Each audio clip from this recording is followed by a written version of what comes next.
Bonjour, aujourd'hui nous allons parler d'un sujet très intéressant mais peut-être pas très connu qui est le mantrailing. CAI Astrid Matran, bonjour. Aujourd'hui nous sommes en compagnie d'Anne qui est une grande passionnée de cette discipline et qui est aussi une instructrice bénévole. Alors Anne, est-ce que vous pouvez nous expliquer ce que c'est que le mantrailing?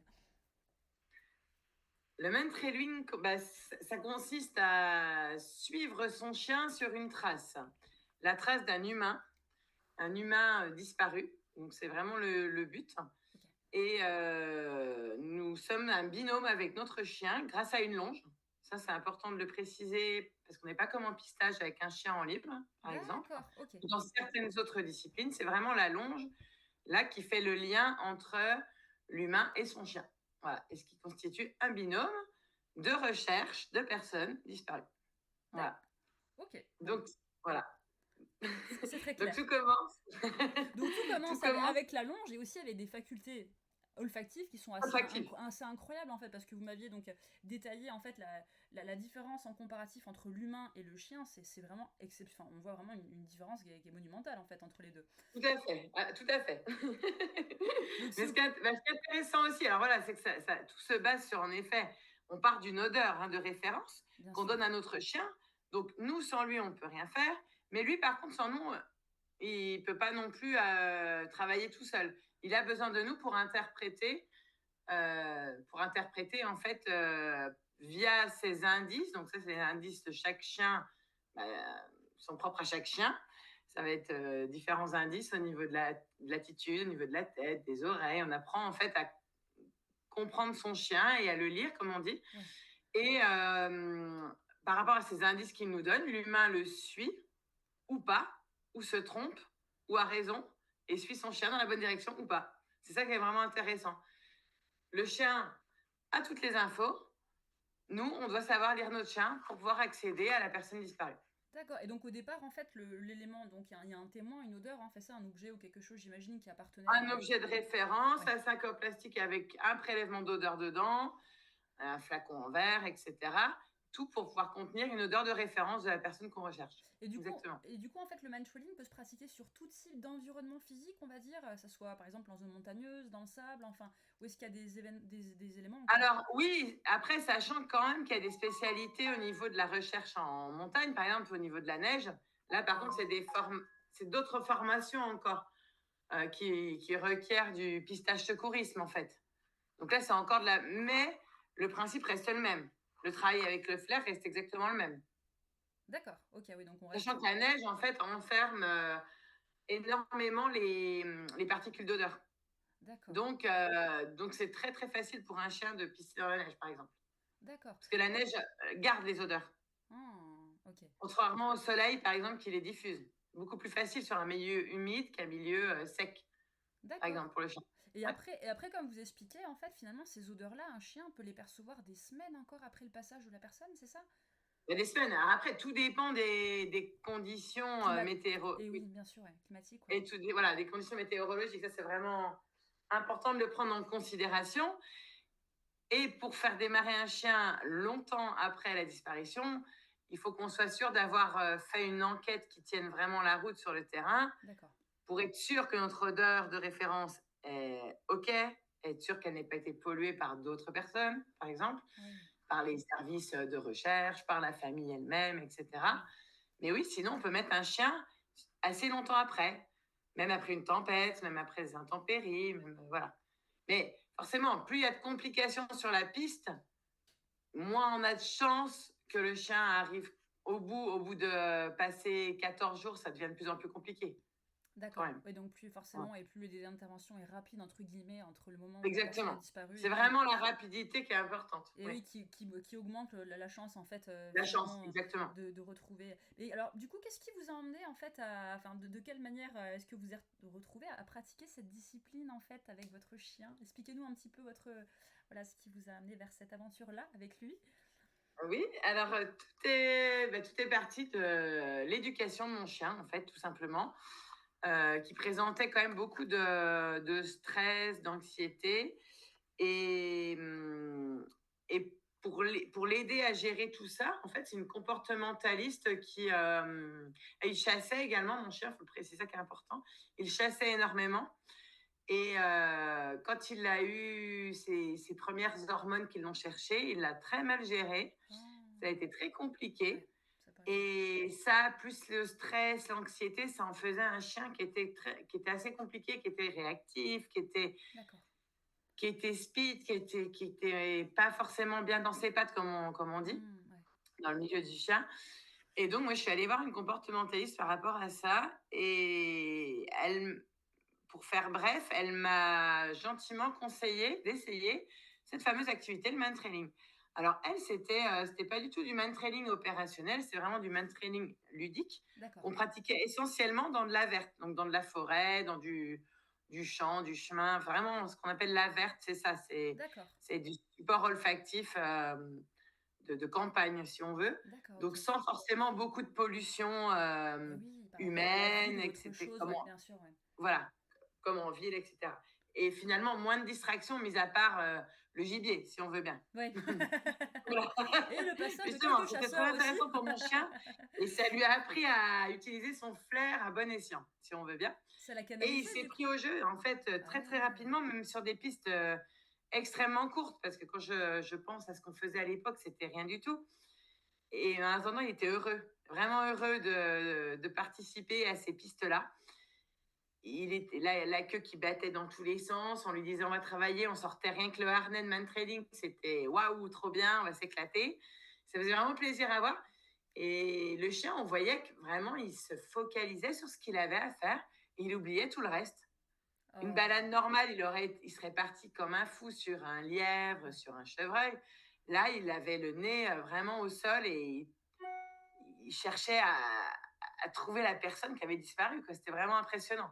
Oh, La c'est génial. différence de comportement entre, entre une balade classique dans les bois et un travail donc, de recherche dans les bois également. Mais là, on lui demandait vraiment d'utiliser ses ressources olfactives, de réfléchir, etc. Et c'est comme ça que tout a démarré, en fait. Donc c'était Voilà. il y a combien d'années? Votre chien avait quel âge à l'époque? Il avait 1 an. D'accord. Il avait une année. Ok. Ouais. Il était en pleine adolescence. Bah oui, bien sûr, ouais, il y a les Et hormones, oui, comme vous parliez tout à et l'heure. oui, parce à 1 an, ils sont déjà adolescents, ces petits Ah oui. poilus. Voilà. Et là, il a Et 7 ça a ans. commencé donc vraiment comme ça. Et petit à petit, on s'est vraiment pris au Tous jeu. les deux, Et... ce que j'ai compris, vous êtes devenus accros, en fait, assez vite, Ah tous oui, les deux. oui, ah bah oui, complètement, complètement. Bah, en fait, je voyais au-delà de là, on parle même pas de recherche opérationnelle, on cherche vraiment de recherche ludique, Voilà. Dans le dans le cadre d'un cadre de loisir, tout l'éducation. simplement, ouais. L'éducation, Voilà, loisir, ouais. tout simplement. Et en fait, quand on voit, rien qu'avec ça, les bienfaits que c'était au niveau de son comportement, ça donne que envie d'aller plus loin, en fait. C'était impressionnant. Hein. J'avais un chien qui était beaucoup plus posé, qui réfléchissait, voilà. C'était vraiment rapidement, hein, Qui les n'était pas effets. dominé finalement par son environnement, mais qui devenait opérateur en fait de son environnement, quoi. C'est ça. Et en Exactement, écoute de vous, de exactement. votre confiance, du lien que vous avez pu tisser à travers Exactement. lui, On a etc. renforcé, en fait, via l'activité, via notre longe, en fait, on a vraiment renforcé notre lien, tous les deux. C'est super. Eh oui. Oui. Et du coup, tous les chiens, alors donc là, il est bosseron en tout cas, si j'entends bien, votre Oui. chien, et tous les chiens peuvent pratiquer en fait, alors que ce soit vertu professionnelle, on va dire, ou loisir, ce type d'activité avec le propriétaire, ou alors il est plutôt préférable de commencer à tel âge, ou d'avoir quel type de chien, certains ont des prédispositions, ou vraiment on part du principe que sur un niveau, on va dire, moyen, ou enfin sans être expert, eh ben, tous les chiens et tous les propriétaires peuvent envisager de pratiquer cette discipline et d'apprendre en tout cas. Ah oui, complètement. Il n'y a aucun souci. N'importe quel chien peut travailler en man trailing. Voire quand on commence tout petit, c'est encore mieux. À 3 mois, ils peuvent commencer, par Ah oui, à exemple. 3 mois, c'est génial. 3-4 mois, oui. Ils commencent souvent tôt. Là, si j'ai un nouveau chien, il commencera tôt, hein. Ça c'est sûr. Ah oui, parce que parce que très petit, on leur apprend à travailler avec leur plus grand pouvoir, en fait, qu'est le flair. Donc c'est exceptionnel. Et ils comprennent très très vite. Hein. Ils comprennent très très vite ce qu'ils ont à faire via les friandises, évidemment. Ah oui, ils sont bien conditionnés dès le départ. Et puis, tout travail mérite récompense et salaire. salaire. Oui. Et du coup, là, comment ça se passe donc comment vous vous êtes formée? Parce que bon, maintenant, voilà, vous êtes instructrice. Quel a été votre parcours? Parce que donc est-ce qu'il y a des écoles partout ou pas trop? Est-ce que c'est quelque chose qui est encore nouveau, donc il n'y a pas trop d'agréments, des choses comme ça? Comment ça s'est passé en fait votre parcours pour en arriver aujourd'hui? Vous êtes beaucoup formé, si j'ai bien compris, sur plein d'environnements différents et pour vraiment venir assister en fait vraiment les équipes professionnelles de police, etc. Est-ce que vous pouvez expliquer un petit peu, voilà, tout ça mis bout à bout, Oui. Alors, euh, donc j'ai commencé avec cette fameuse Laetitia là, qui nous a vraiment fait découvrir l'activité, donc je la D'accord. remercierai jamais assez, en vraiment en ludique, dans la verte, etc. Puis au bout d'une année, une année et demie, en fait, j'ai vu je sentais qu'on s'ennuyait quelque part, Oui, vous notre aviez fait un binôme. petit peu le tour, en tout cas, de la Oui, verte dont vous parlez. Fallait passer à voilà, autre chose. Voilà. exactement. Et puis c'était des pistes qui étaient assez courtes, hein. C'était 4 à 600 mètres maximum, hein. C'était vraiment de la petite piste. D'accord, ok. Et je voyais vraiment, et notre instructrice aussi, elle voyait vraiment le potentiel de mon chien Andorre. Et du coup, moi, j'ai cherché un petit peu autour de moi et j'ai trouvé l'école Man Training Passion, donc via le président Jean-Marc Materne, qui était jurassien. Donc, c'était pas très loin de chez moi. D'accord, super. Et voilà. Donc, j'ai eu la chance de pouvoir travailler avec lui. Donc là, ça a été un petit choc la première fois. Moi qui avais l'habitude de faire des pistes de 4 à 600 mètres, on s'est retrouvé sur des pistes 1 km 5 à 3 Ah oui, km, assez challengeant dès le dans départ, un en fait. milieu urbain Ah oui. essentiellement, enfin pas que, mais beaucoup. Donc, waouh! Ah oui, changement d'environnement complet, en fait, pour le coup, là, Changement d'univers. d'environnement complet. Et là, je me dis, bah, mon chien a eu les bonnes bases, il comprend tout du premier coup. Ça change un petit peu de méthode, mais pas tant que ça, hein. On reste toujours sur le travail du flair, etc. Donc, je découvre ce travail avec Jean-Marc Mater. Ensuite, Jean-Marc travaille avec Federico Lazzaro, qui est un grand instructeur italien et européen d'ailleurs. Wow. Il travaille avec beaucoup d'instructeurs français, allemands, italiens. Et n'étant pas loin de l'Italie, je commence à aller gentiment en Italie, puis en Allemagne, enfin, un petit peu partout. J'ai vraiment pisté dans Donc toute ça y est, la c'est le France. départ de tout le... En fait, c'est un circuit européen que vous avez commencé à faire, finalement, quoi. Petit à Exactement. petit. C'est génial. Exactement. Exactement. Et là, ben, on ne s'est plus trop arrêté en fait dans notre progression. Et on a passé tous nos examens. Donc, il y a plusieurs examens en même trailing.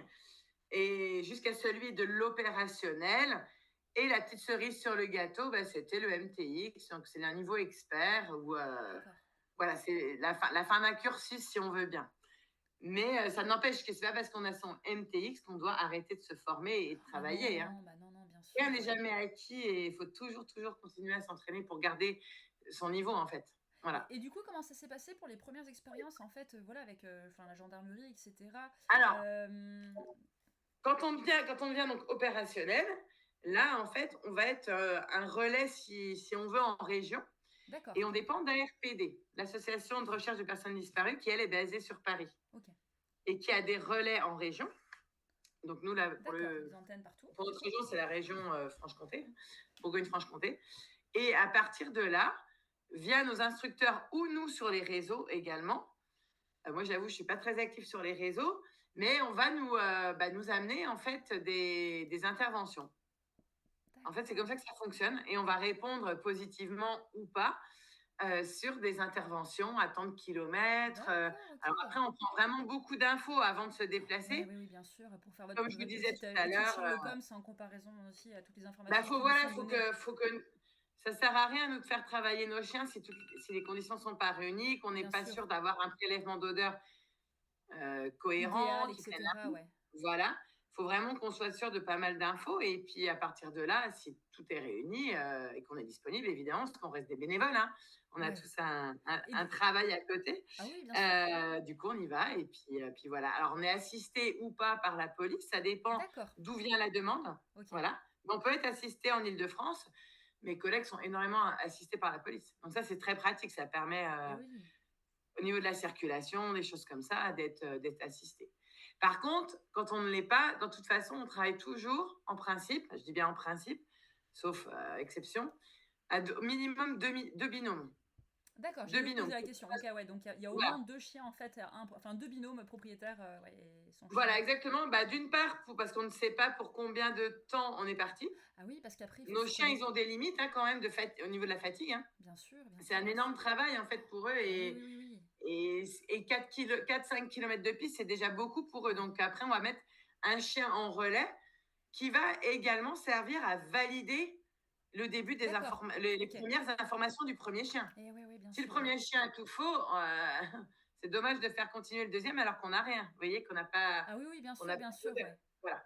Donc en général, on remonte un petit peu sur la piste, on revient en arrière pour confirmer déjà, pour commencer. D'accord, ok. Puis le deuxième chien fait son travail, avance, pendant que l'autre se repose, etc. On peut même être beaucoup plus nombreux que ça, hein. Mais 2, c'est le minimum en fait. D'accord, ok. Et après, Sachant qu'on ne sait pas, on sait pas où va nous mener notre piste en fait. ah oui, oui, mais Vous voyez c'est un véritable ouais, enfin, un travail d'enquête, d'équipe en fait, et puis de c'est ça. enfin, avec le travail. Et alors vous êtes amené aussi donc parfois à travailler en collaboration avec les équipes cynophiles qui peuvent être sur place aussi, mais pour une zone de quadrillé plus importante, ils peuvent avoir besoin de bénévoles Alors, comme vous. Comment ça se c'est passe? pas impossible. Après, les cynophiles, c'est en particulier la gendarmerie. D'accord, ok, très bien. Et donc, là, avec la gendarmerie, la collaboration est beaucoup plus compliquée. Parce Ok, qu'ils ont leurs propres équipes cynophiles. d'accord, ok. Voilà. Donc, quand ils ont une enquête en main, ils ne la lâchent pas comme Eh ça. oui, bien sûr, ouais, ouais. Sauf si, évidemment, c'est la famille qui vient nous contacter. Mais Hmm, souvent, si la gendarmerie a pris en charge la disparition, c'est rare qu'ils fassent appel à nous. Voilà. d'accord. Et C'est alors, plus compliqué qu'il y ait une collaboration avec la police. j'ai une question très bête à vous proposer, mais à vous poser par exemple quelqu'un qui fait appel à un détecteur privé. Oui, Il peut aussi, voilà, il peut vous mandater, vous solliciter pour avoir votre expertise dans ce domaine, par exemple. bien sûr, Ouais. complètement. Ah oui, oui. On peut aussi servir à compléter les informations données par les chiens de la gendarmerie ou des pompiers ou Hmm. autres. Ça, c'est possible. Hein. Et Mais il faut que ce soit toujours la demande de la famille. et oui, bien sûr, ouais, ouais, tout à fait. C'est ça vraiment le caractère important de Et nos interventions. parce que je sais qu'aux États-Unis aussi, le mantrailing est utilisé, enfin, si j'ai bien compris, pour des recherches d'animaux disparus. On vous sollicite aussi parfois, par exemple, mon cheval s'est échappé ou mon chien, ça fait 2 semaines que je le cherche et je le trouve pas. Vous faites ça aussi Alors, Pardon? j'ai eu à le faire malgré moi pour dépanner. Oui, à 2 reprises, je l'ai fait. C'est pas génial parce qu'on leur apprend quand même à pister des humains.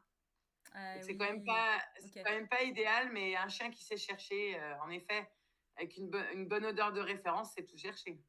Oui. Mais vaut mieux éviter. Voilà, c'est pas l'idéal, Et parce que vous mais le ça faites peut se faire. sortir vraiment du cadre de référence, donc par rapport à ses paramètres, le conditionnement qu'il a, ça Oui, c'est pas. Ok, oui, d'accord. voilà. Voilà. Par exemple, je dis n'importe quoi, mais mon chien que j'ai voulu, entre quelque sorte, désinhiber de la chasse, Ah, oui, là, ouais. voilà, vous voyez, là, Ok, je je suis une comprends mieux, mandrie. c'est sûr. Bon, c'est pas très cohérent, vous voyez, par exemple. Enfin, là, je donne l'exemple, par exemple, pour mon chien, mais même, on leur apprend, voilà, à pister des humains, et si on commence à les faire pister sur des animaux. Je suis pas. Alors, j'ai pas testé plus que ça. Je vous dis, je l'ai fait 2 fois pour dépanner, ça a Ouais, ouais, fonctionné, ouais, ouais, tant ouais, ouais. mieux. Mais oui, le Fin but de en effet, c'est l'histoire. de continuer dans la même régularité On et se dans le remet dans même. le cadre, et voilà, ouais, je pense que c'est mieux. Je pense. Et Hein. alors, les plus belles, si vous aviez une très très belle expérience à nous raconter à laquelle vous avez participé, et, voilà, je suis pas un enfant perdu, j'en sais rien, quelque chose où voilà, ça a été très très émouvant et avec une belle fin dans tout ce que vous avez pu faire parce que vous avez fait pas mal de choses Oui, une en belle 7 ans. fin. Moi, je trouve en fait que les belles fins, c'est chouette. Moi, c'est ma. En fait, c'est aussi pour ça que j'ai voulu être opérationnelle, parce que je me suis dit. Parce que moi, je suis dans une zone de gendarmerie, donc j'ai pas beaucoup d'interventions par rapport Ah à oui, d'autres. ok. Voilà, même si je me rends disponible dans d'autres départements, d'autres régions, par exemple sur Lyon, tout ça. Mais en fait, tout simplement, je me suis dit à mon niveau, en fait, moi, j'ai vu ma grand-mère qui disparaissait régulièrement, Ah, qui ouais, fuguait ouais, de son EHPAD, ouais. mais en étant très, très maligne, en passant des sas de sécurité et tout. Hein. Donc, elle était Elle était atteinte d'Alzheimer, ouais, ouais, malheureusement. ouais, je connais bien Voilà, malheureusement aussi le voilà. problème. Et du coup, en fait, eh ben, combien de fois mon père était appelé, votre maman a disparu, nanana. Puis il l'a retrouvée des fois sur la nationale. Enfin, vous voyez, jamais hyper loin, mais c'est toujours un stress, vous voyez, hein, et aussi bien pour le Oh personnel que oui, médical que pour la famille. oh que oui, oh que oui. Et moi, du coup, en fait, ce qui me touche peut-être le plus dans ce que je fais là, c'est d'aller aider ces familles en fait qui ont perdu leurs parents qui sont en effet sauvés des EHPAD. Et alors, c'est peut-être pas une recherche de fou, je suis d'accord, mais en attendant, on rend service vraiment. Mais oui, c'est tellement important. Voilà. La portée, elle est tellement Oui, énorme. oui, oui. Tellement Que tu énorme. ramènes la maman, ils sont tellement contents que voilà. Et le personnel médical, ils ont vraiment pas le temps de s'amuser à courir partout pour retrouver ces personnes. Ils sont obligés même de fermer carrément des fois les maisons de retraite en attendant, voilà, pour éviter d'autres fugues. Enfin, c'est compliqué. Et du coup, moi, je suis toute contente de leur ramener, en fait. Oh, c'est génial, c'est magnifique. Moi, je trouve ça super. Donc, c'est tout bête, hein. Non, mais voilà, c'est peut-être la... Et donc, la chose qui oui, en fait, oui, non, mais c'est tellement gratifiant, en fait. Et puis bon, on voit concrètement le porté de ces actes, quoi, de ce beau travail d'équipe et tout ce que ça peut apporter. C'est génial. Hein. C'est moi, ça. Je trouve ça super beau. Ouais. C'est fantastique. Donc là, par contre, par exemple, des fois, ça m'arrive d'y aller toute seule. Quand c'est en proximité comme ça, je vais toute seule. Parce que c'est pas des personnes qui font des kilomètres et des kilomètres non plus. Non, en général, la course à pied, ils ont arrêté. Donc en général, c'est vrai que toute seule, je m'en sors. ouais. Alors, après, du coup, bon, les gens qui sont sur votre secteur du Jura et qui ont envie de se former par vos... Comment est-ce qu'ils peuvent vous trouver vous avez une page internet, enfin des... Alors, pas spécialement, parce qu'en fait, je fais pas de réclame plus que ça. Pas encore. C'est plutôt du bouche à oreille. Quand je vois que, par exemple, on parle d'un chien qui a un petit problème de comportement ou autre, et quand je connais les bienfaits du mantrailing, je me dis, attends, viens donc essayer. Je fais des entraînements dans le coin tous les mois, n'hésite pas. Je la mets dans mon petit groupe WhatsApp. Et puis voilà, c'est comme ça qu'on intègre gentiment le groupe, vous voyez. Je fais pas de réclame plus que ça parce qu'honnêtement, j'ai pas le temps. Oui, aussi. J'ai déjà une activité pro qui me prend beaucoup de temps. C'est plus pour le plaisir en fait de transmettre qu'autre chose, vous voyez. Mais c'est beau. C'est des entraînements bénévoles, ça me fait plaisir, voilà, pour certaines personnes avec qui j'ai échangé ou simplement rencontré au cours d'une balade et tout ça. Et je connais tellement les bienfaits du mantrailing que je me dis, attends, si je peux aider un petit peu, voilà. Et puis après, ces personnes-là, si elles veulent des entraînements encore plus réguliers et pousser les choses jusqu'à l'opérationnel, après, c'est des personnes que je vais envoyer vers l'école de Jean-Marc Materne, Mantrailing Passion, vous voyez. Qui est plus dans le Jura maintenant, qui est installée dans la Loire et qui se déplace dans toute la France, même en Belgique et tout ça. Mais du coup, ils font comme moi après. Ils peuvent faire le même cursus que moi et aller se promener un peu partout. Parce que c'est ça qui est important. On ne peut pas rester en fait dans le haut doux pour travailler en mantrailing. C'est pas possible. Le chien, il faut qu'il voit vraiment de tout. Il faut qu'il soit sensibilisé aussi au bruit, au stress, à une multitude de distractions. Sinon, en tout cas, on n'en fera jamais un chien opérationnel. Il faut vraiment que le chien soit habitué à tout d'environnement, de conditions diverses et variées. Et puis des chiens, par exemple, des chiens d'eau. Alors moi, c'est pas le cas du mien, mais des chiens d'eau qui vont être attirés par la flotte. Et donc sur une piste, si le chien il pense qu'à se baigner et il travaille pas, c'est embêtant. Donc le chien, faut qu'il ait été habitué à faire abstraction dans une limite. Focus en fait vraiment sur la tâche qu'on lui demande, quoi. C'est ça en fait. C'est ça. Et à savoir, pas être Moi, c'était désinhibé de la chasse et tout ça. Mais d'autres, ça va être l'eau, d'autres, ça va être le stress de la ville. Vous voyez, il y a tout en fait. On peut vraiment travailler. Je vois tout à fait. Pour intervenir beaucoup sur les phobies du bruit chez les chiens ou chez d'autres animaux, Oui, c'est ça. Il y a un tas de stress. Et des stress qui peuvent avoir aussi en eux, en raison de trauma ou d'expériences de vie un petit peu compliquées. Donc c'est passionnant tout ça, c'est trop génial. C'est chouette. Alors si donc il y avait je sais pas, en tout cas je pense que les gens qui vous écoutent ont forcément envie de commencer à se renseigner sur le sujet. Et vous en termes de personnel en fait, qu'est-ce que ça vous apporte le plus en fait, en plus de partager du temps avec votre chien, tout ça, le côté gratifiant, quel est votre moteur en plus dans tout ça qui fait que vous adorez ça, que c'est addictif, etc. C'est le côté challengeant, le côté... c'est deux côtés. Oui, après, je suis dans le sport, moi, donc je suis quelqu'un d'assez compétiteur, c'est vrai, à la base. Et quand je me lance dans quelque chose que j'aime aller au bout des choses, en fait. Et du coup, en fait, ce qui est gratifiant, même pas gratifiant, ce qui est vraiment moteur, je pense, c'est de voir le côté nos limites de l'activité. En fait, on apprend toujours. C'est ça qui est passionnant. Moi, j'aime quelqu'un qui aime apprendre, qui aime comprendre. Et en fait, on se rend compte que c'est sans limite. La progression, elle est sans limite. Et c'est une école aussi, c'est l'école de l'humilité, le man-trailing. On a toujours à se remettre en question. Et c'est ça, vraiment tout cet aspect-là que je trouve hyper intéressant. On n'a jamais fini d'apprendre, d'en voir. C'est l'école de l'humilité. On doit toujours se remettre en question. On travaille avec du vivant. Donc, c'est ça aussi qui est formidable. Et donc, en travaillant avec du vivant, on n'aura jamais la même... on ne peut pas partir en pensant que tout est acquis. Jamais. On n'est jamais sûr d'y arriver. Il faut vraiment se donner de sa personne, tout donner. Notre chien, il donne tout. Donc, nous, on donne tout également en retour. On peut pas... Voilà, on peut pas... Il y a beaucoup de personnes qui se pensent championnes du monde, mais c'est pas vrai. Quand on travaille comme ça avec du vivant, on est ramené vraiment à notre juste place, en fait. À nos juste... Exactement, voilà, c'est ça. Ouais. Et ça, pour moi, c'est le plus beau, en fait, dans l'activité. Wow. Voilà. Et du coup, alors, donc Nandor, du coup, il va...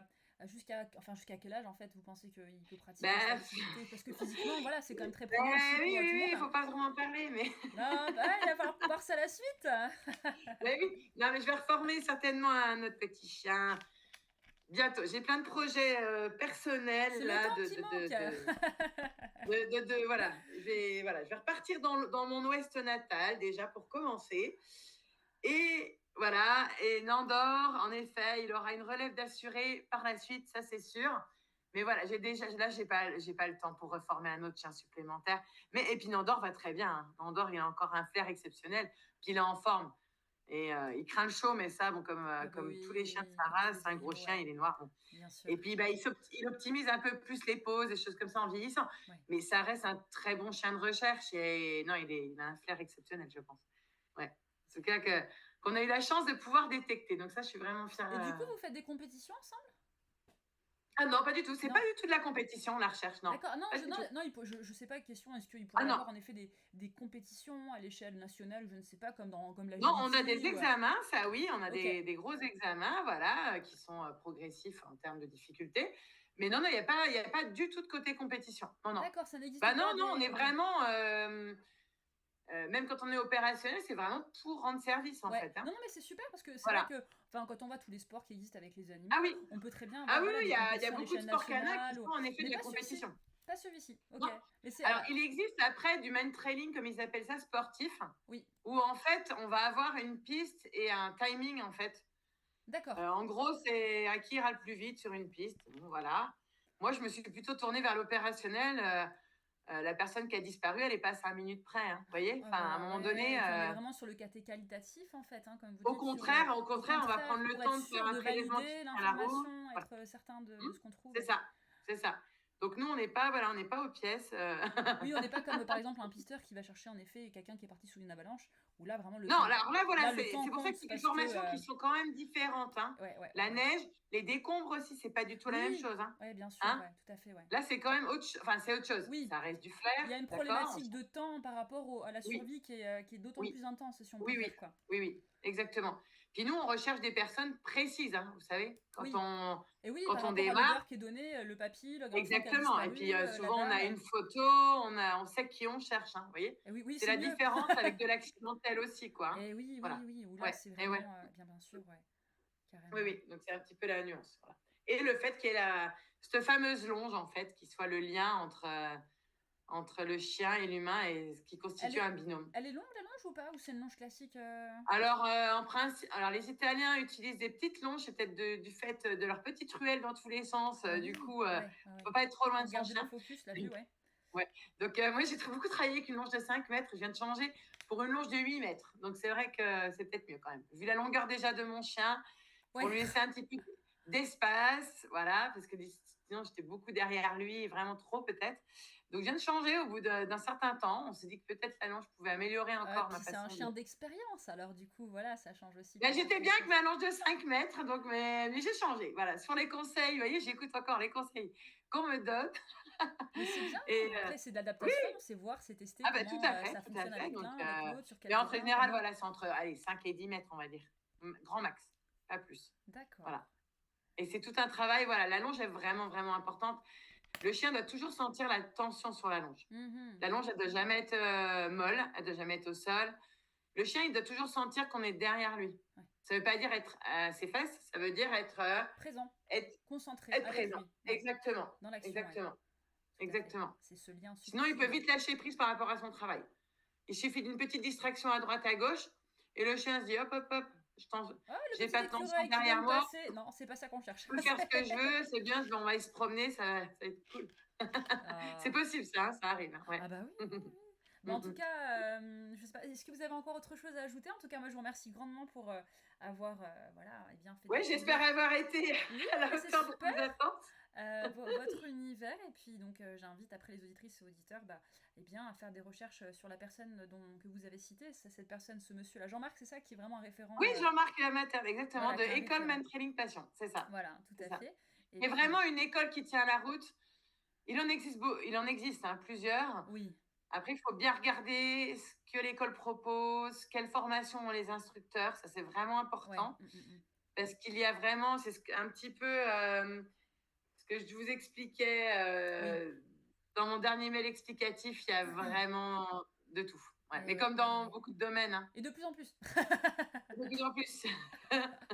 Donc j'invite vraiment, et puis je veux bien, si jamais qu'on me contacte et que je puisse conseiller, parce que je connais également les écoles référentes et les instructeurs formés par cette fameuse école qui tient la route aux quatre coins de la France. Donc je peux aussi guider à ce niveau-là, si besoin, c'est avec plaisir. C'est très gentil. En tout cas, merci infiniment, ce fut un plaisir. Merci beaucoup, Astrid, en tout cas. Non, mais c'est tout, voilà, toujours des belles rencontres, des passionnés des animaux, et puis des actions extraordinaires pour les humains, pour tout le monde. En fait, c'est extraordinaire.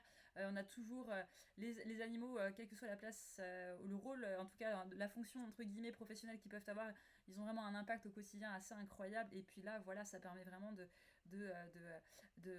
mettre leur potentialité exceptionnelle et celle de ce binôme au service de la détresse, parce que c'est quand même souvent des situations complètement, de détresse. complètement, c'est vrai, c'est des familles en détresse. C'est magnifique, c'est juste magnifique. En tout cas, n'hésitez pas à vous abonner, et puis, eh bien, nous vous invitons à prendre contact, si vous voulez plus d'informations, ou à faire des recherches par rapport à cette personne. Et nous vous souhaitons une très belle semaine. Merci beaucoup.